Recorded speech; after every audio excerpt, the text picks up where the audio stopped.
Friends, CSK మరియు Punjab Kings మధ్య జరిగిన మ్యాచ్లో పంజాబ్ కింగ్స్ 4 వికెట్ల తేడాతో విజయం సాధించింది. ఈ రెండు టీముల మధ్య జరిగిన చివరి 8 మ్యాచ్ల్లో పంజాబ్ 7 మ్యాచ్లు గెలవడం విశేషం. సీఎస్కే ఒకసారి మాత్రమే గెలుపొందింది.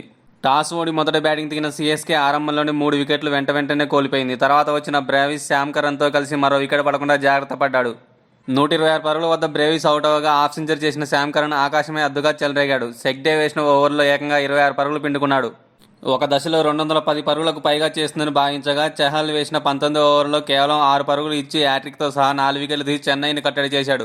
సీఎస్కే చివరి 10 బంతుల్లో 5 వికెట్లు కోల్పోయి 190 పరుగులకు ఆలౌట్ అయింది.